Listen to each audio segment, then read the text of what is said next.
and welcome in, everybody. Welcome to the Women's Wellness Network.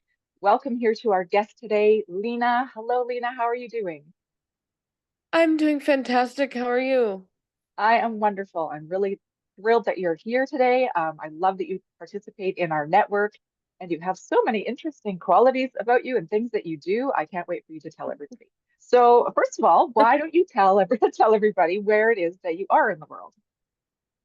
I am in beautiful but extremely hot Austin, Texas. Is it cooking there today? Oh, it's gonna be 101 today. Oh my goodness. Okay, that's a little bit warm. Little too crispy for me, I think. I have a sunny, beautiful day. It's nice and warm. I'm sitting outside currently, so I am enjoying the weather myself. But yeah, 101. Ooh, Mm, yeah, that's a little much for me. So yeah, me too. yeah, right. Yeah, you too. Yeah. Okay, so why don't you go ahead? Um, just tell us a little bit about who you are, Lena, and what you do in the world. Okay, so I'm Leena Solusar and I am a Reiki practitioner. Sorry, I work a lot with my spirit guides and they like to interject sometimes, so sometimes I will correct myself. I'm a Reiki master teacher. I do holy fire, um, both holy fire Usui and holy fire Karuna, which is just kind of a different energy, but I like using all the things that I can. I'm also a tapping practitioner and I'm a medium. Cool. So Wow. that's what Yeah, I that's a do, and I'm also writing a book, and I am also a priestess of Athena.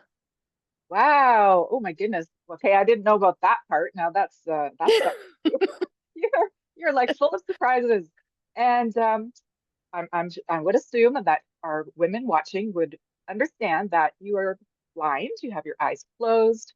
We are having this hmm conversation, and I think this is one of the things that makes you so intuitive and in tune with our energy is that you are, one sense is not there, so the other ones, yes, they always say they increased in their ability, and yeah, you've got all this good energy going on, and you've got those you're picking up vibes, I guess, a lot easier, or yeah, I guess easier than most people. Well, I don't know. I definitely I think a lot of the thing with the heightened senses, I wouldn't necessarily. It's it's one of those like stereotypes. It's not necessarily a bad one, but it's sort of like um I feel like the senses are more in focus than I would say heightened. Um, Tuned, but tuned maybe. just yeah, to more because you're more aware of them. Like when a person with sight looks around and they're like, okay, I see this. I kind of look around with the other senses and like I hear this, I feel this, and it's just a different way as opposed to like this works better. It's just sort of a different way of it's what is more important, what comes to you first. Right, right. Well, I mean, I have full sight, And and I tell you, sometimes when I'm driving and I'm trying to figure out where I'm going, I have to like turn down the radio so I can see better. Now that sounds ridiculous, right. right? It's like removing No, I something get it. that yeah, one of the senses Yeah, is like too overpowering, so the other ones for myself definitely don't work quite as well. I know that seems like a silly thing, but right. other people that happens to. So I appreciate well, I want to know more about your practices. So please tell me what the holy fire. I know you said two different ones there. Tell me a little bit about that because I don't know anything about that. So so I'm going to based on this group, I would guess that most people would know as far as like Usui Reiki, like the original Yes, I'd say so. um yeah. um So holy fire is literally it's that, but it adds another symbol. It adds a holy fire symbol to it. And it's just it was a it was channeled to William Rand, and I believe he called them the benevolent ones or the brothers and sisters of light. I can't remember because one of them is what my teacher used. Well, um, so I but it was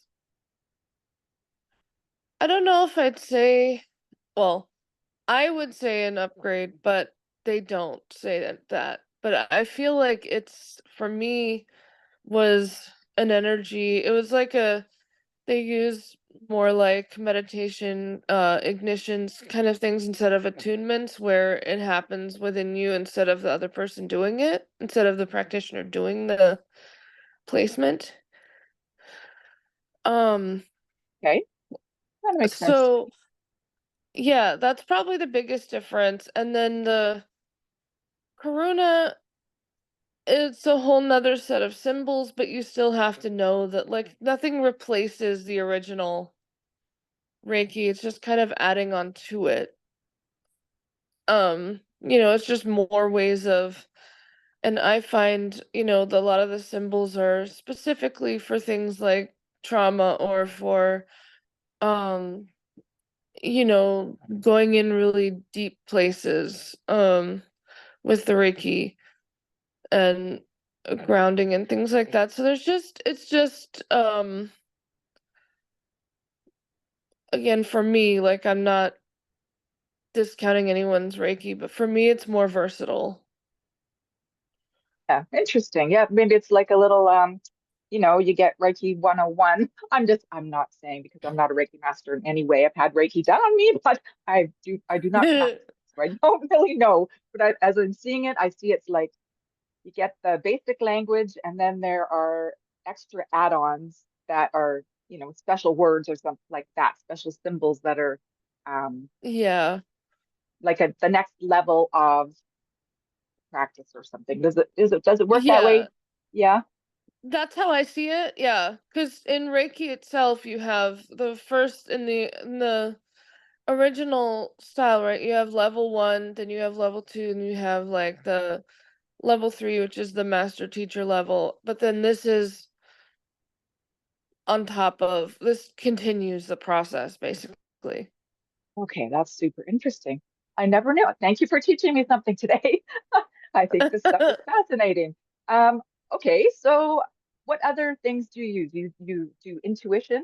You use your intuition. You're a psychic Yeah. medium. Oh Yeah. Do you yeah. do do you mostly work with Definitely goes people with the in person? territory. Yeah, right.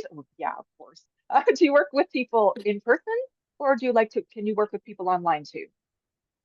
I do both. I like working with people in person, but I am fully I do enjoy I started during COVID, so, I was doing all virtual for the first, like, year that I really started doing this more, um, well, less as a hobby.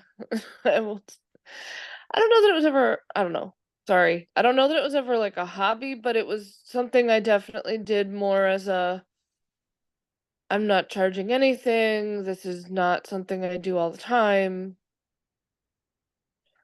But But it was I something you feel a were really little I'm like, connected to. yeah, Good. I was connected, but I was very unsure if I was very unsure if I could do it long term, and I was one of those you have to have a 9 to 5 to survive and that kind of thing. So, sorry, I guess somebody has a ride coming. That's the doorbell. But so I guess it would have been more like a hobby or something that I like knew how to do but didn't really work with much. And then it Like became from when more you were prevalent. younger? Like, did you start when you were young? I started in 2012. Okay. So not young. A while ago though. I That's still was a while. yeah, it's been yeah. I was definitely in my 20s. But I really started doing it more as like this is what I want to do with my life. About started that like 3 years ago. Yeah, COVID kind of did that for all of us, right? It said, hey, we're going to try some new ways, and why don't you see if you can make something of it? I think that's admirable, right? And we needed that little push to say it's okay.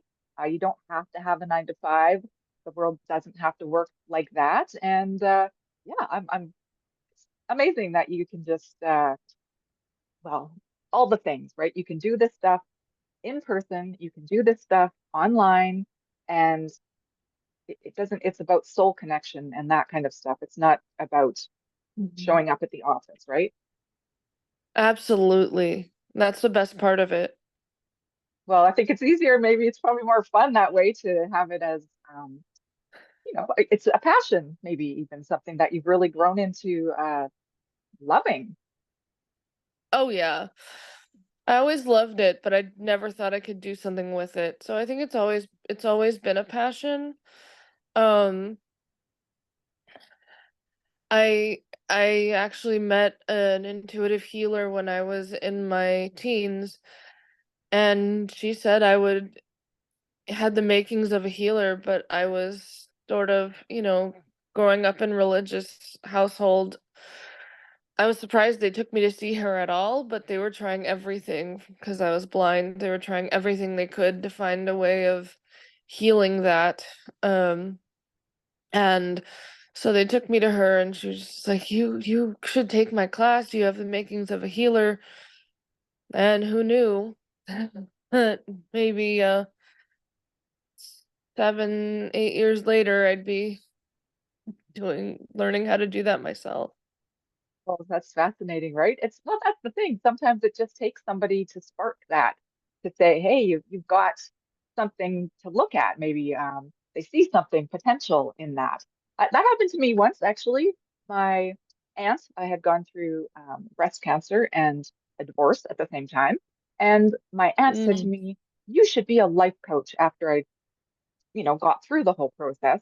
And nobody ever said that to me. And I never thought about it before. And I just that little spark, right? And now after that, I started studying and yeah, here we are, right? So yeah, it's just sometimes right. it takes that little thing, that little nudge, that little thing that goes, oh, wait a second. Yeah, I can do it.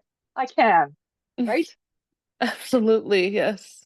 Yeah, very cool. Okay, so if people would like to work with you or find out more about you, do you have a website? Do you have, how can we connect with you? So my website is cathedralofthe.phoenix.com. Um, and that's a whole, or they could email me at cathedralofthe.phoenix@gmail.com. So, and that's a whole, um, thing because I got that name directly from spirit. And part of it is because I went through right before I started my working, like before I started doing this as a business, I lost my wife and daughter and kind of Oh, came so back from that. mm, And the Phoenix imagery has kind of been stuck in my head for a long time now, and I'm a little scared to try this because I am not good at camera stuff, but I have a tattoo. I don't know if yes, yeah, you it's can see that. perfect. Yeah, Okay, cool. cool. So I have another one, but that's the one that I got a tattoo of Phoenix around that time. And the cathedral, every time I was in my Reiki classes, especially the Holy Fire ones, I like they kept taking me to a cathedral. And I've kind of been finding that it's because I find overcoming and like to use the phoenix imagery, the rising from the ashes and coming back better than ever, is a sacred act. Yes. Yes and yes. Oh my goodness. Yeah. Beautiful tattoo, beautiful meaning for it, and that's a great name, Cathedral of the Phoenix. I absolutely love it. Okay, one more thing we need to know before we say goodbye. Please tell Yes. me about the Order of Athena. Tell me a little bit about that. Oh, sure. So, um, there's still part of me that's like feels like I'm being a little presumptuous because I I went into meditation one day and I was kind of wondering about if I was going to work with any deities. And I'm not surprised because I've been super passionate about Greek mythology since I was 10. And so specifically, goddess of wisdom, like all this, I was fascinated. And of course, she shows up in my meditation, and it was almost like a call. And it was just like, you are a priestess. Like it was a kind of telling me more than anything. And for a long time, I kind of didn't. I told a couple of close people, like, yeah, this happened. I'm not sure if it's true, and then moved on. But it kept happening. So, There you go. Sometimes you uh, gotta listen, right? yeah, absolutely. And, it was more of a one of the things that my guides always say, always, is trust what you're given. And that's something that I learned when I, took mediumship class as well. But it was my guides always say, trust what you're given. And I finally, I think I believed it finally last year, but I fully A while. embraced it about a month ago. Oh, oh my goodness. Well, good for you. Okay, so how long ago were you first getting the inkling that this was a thing? Um, January of 2021. Jeez. Sometimes it takes a while for us to really listen to our guides, really understand that, we're not just making up stuff in our thinking brain, that some Yeah, things are actually meant for us, right? yeah, and it's funny because I was perfectly fine giving readings for other people and saying what was coming, but then for some reason I just could not.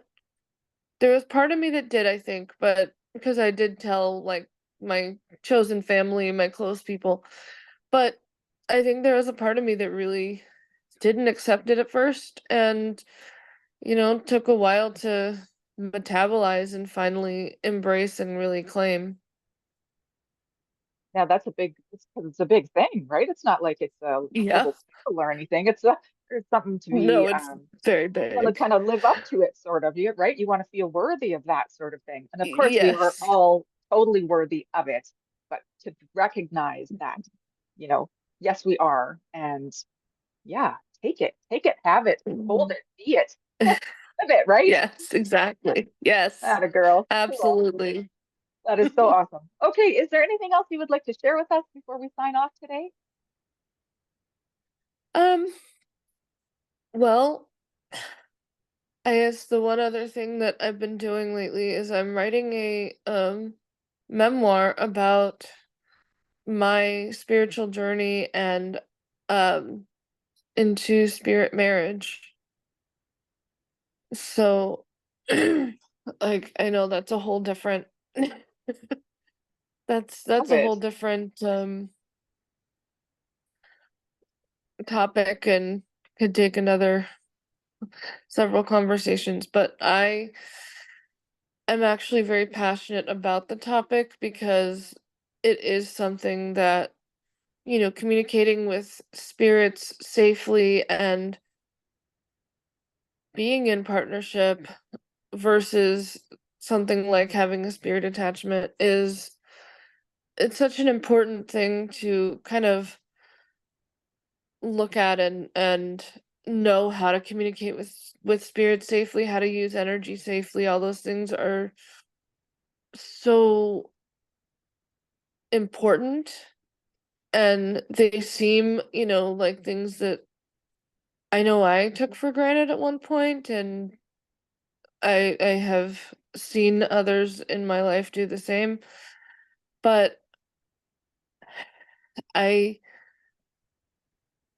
I'm also, I'm very passionate about the idea that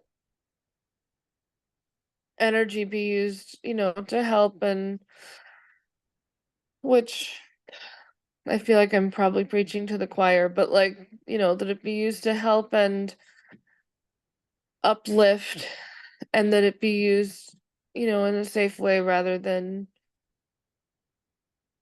in ways that can even unintentionally harm the people around you.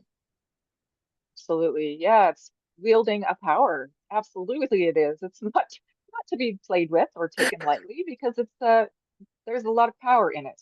And yeah, Yeah. I can't wait to hear about your book.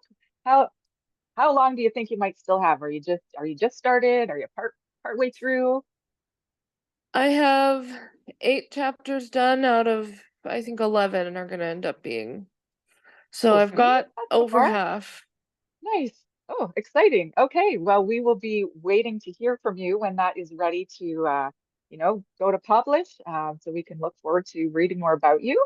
And yeah, come back and we'll get a hold of me and I will put your information into the comments. So that's what I'll do today. I will make sure that all of your information, contact information, gets into the comments so that people can uh, see more about you, know more about you, learn more about you, and wait for your book to come out because that's pretty exciting. Yeah. I'm I'm really happy about it. I got through a lot of the harder stuff that's happened, and I'm on the part of rising and succeeding, and getting past the dark night of the soul and getting into the happier parts of the book. So Nice, nice. Oh I'm my really goodness. Well, excited to write again. yeah, you should be excited because we're excited too. We want to know. It's always Yes. one of those things, right? Once you start hearing about somebody's journey, and well, of course, we see you now, we see the end result, but all the stuff that happens to get you from, you know, those hard times and those trying periods and the learning curves and all the things, to sitting here talking to us, telling us about this beautiful book that you're writing. So thank you so much for coming today, Lena. It was lovely to speak with you. Thank you so much for doing this. I really appreciate it. Oh, you're very welcome. You're very welcome. So, Women of the Women's Wellness Network, we will put all of Lena's information into the contacts so that you are the comments. I always say contacts for contacts into the comments so that you can find out more about her and maybe even utilize some of her services. So, thank you very much for watching. And until next time, everybody, be well. Thank you so much, Lena. Thank you.